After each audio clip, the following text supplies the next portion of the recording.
So with a ton of points changes in the latest 40k update, I thought it was time to look at some of the units that have been most improved.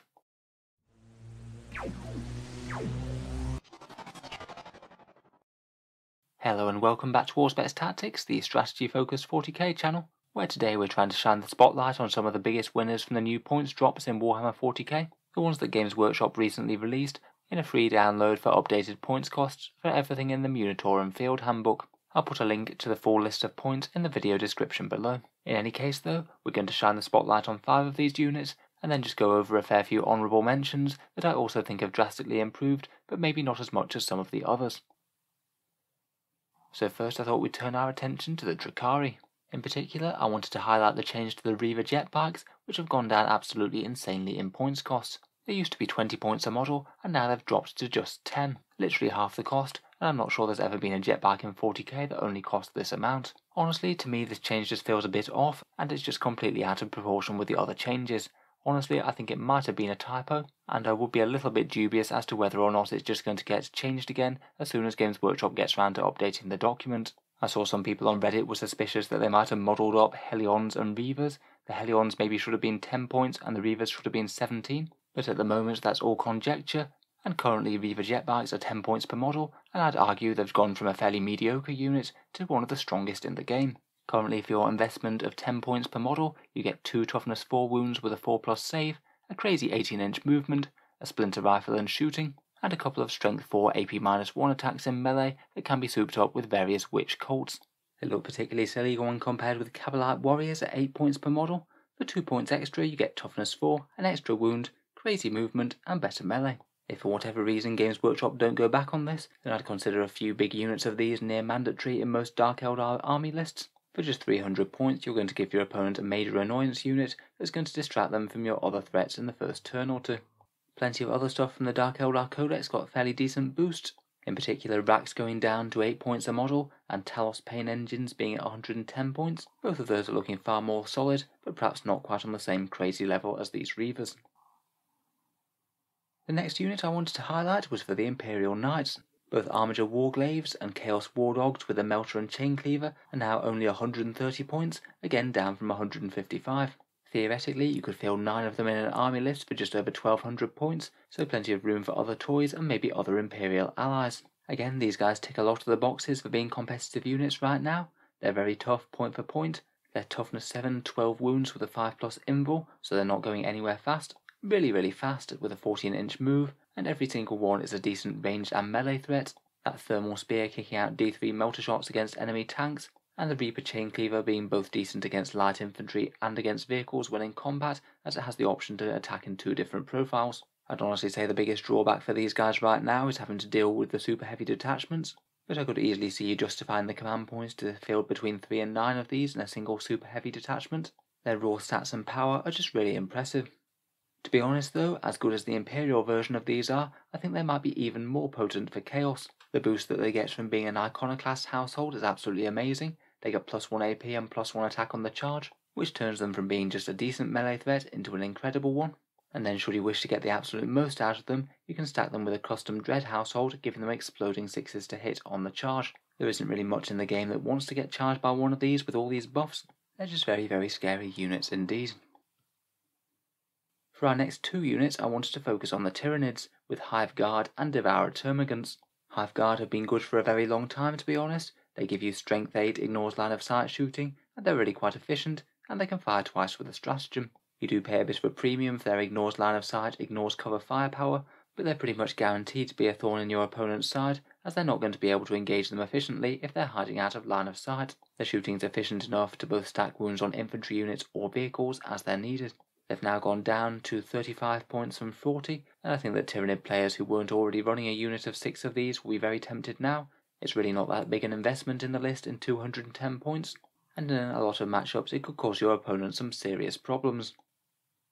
Moving on to the smaller bugs now, and termagants that have been upgraded with Devourers have dropped from 9 points down to 7. These little guys often made appearances in very early 8th edition, and at this points cost I suspect that they might be coming back a bit. They're pretty easy to take out with just toughness 3 and a 6+ save, but they have decent damage output with 3 shots at strength 4, AP 0 and damage 1.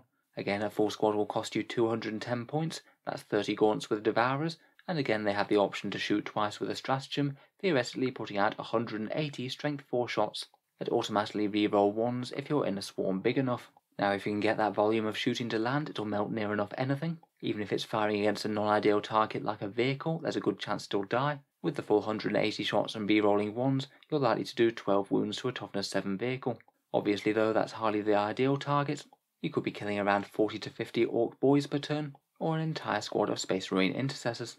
They aren't even awful durability wise either. That amount of scoring bodies could really give your opponent problems for objectives. Delivering them might be the slightly harder problem, to be honest. They could pay for a Trigon, though of course that does have its own points cost, or maybe think about popping up out of strategic reserves. In any case, cheap volume anti-infantry fire should be fairly easy to come by for the Nids now, if they should want it. Again, there were plenty of other drops in the Tyranid Codex. Hive Tyrants went down, as did the Tyrannifex and Warriors. For me, Warriors in particular look a bit more appealing than before. Finally, for the big 5 units that I wanted to focus on before we get into some honourable mentions, are the Astra Militarum Bullgryn. I already mentioned them in a specific video for the Imperial Guard, but they've dropped in points from 43 down to 35, and they were already one of the more efficient Guard units, being very well suited to 9th edition and stomping their way up the centre of the board to kick the living daylights of anything that wants to try and take the objectives. For just 35 points now, you're getting 3 wounds at toughness 5, with either a 2+ armor save or a 4+ invul, and they hit as hard as autocannons in close combat. When on the charge, they get 4 attacks at strength 7, AP -1 and damage 2. As I'm sure most guard players will be aware of, you can already get +1 to their armor saves for take cover for 1 command point, -1 to hit and another +1 to their saves from astropaths, and potentially an extra attack from a nearby Ministorum priest. I think that these guys are just so efficient that they're very nearly in auto-include territory for the Imperial Guard Codex now. Otherwise for the Guard, I was really quite impressed with the Chimera's points drop. They were already being taken quite regularly as good ways to get infantry to the front line, and now they're just down to 75 points base, not too bad at all for a transport with 10 wounds, and also packing a fair bit of anti-infantry fire. Of course there were plenty of other units that got far more appealing in the new points update. Chaos Raptors and Warp Talons weren't in the best place before, but they've both received very big points drops. Raptors are now 15 points, and Warp Talons are 23.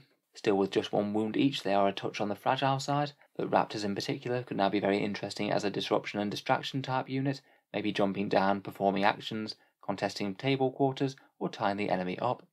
Plague Drones from the Chaos Demons have gone down to 35 points, maybe making them compete a lot better with the Beasts now. They're still very tough, they do some decent damage and have fly, all good things.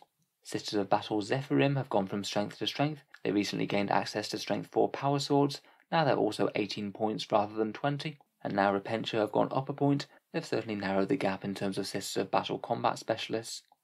For Black Templars, their Crusader Squad Initiates have also got very cheap.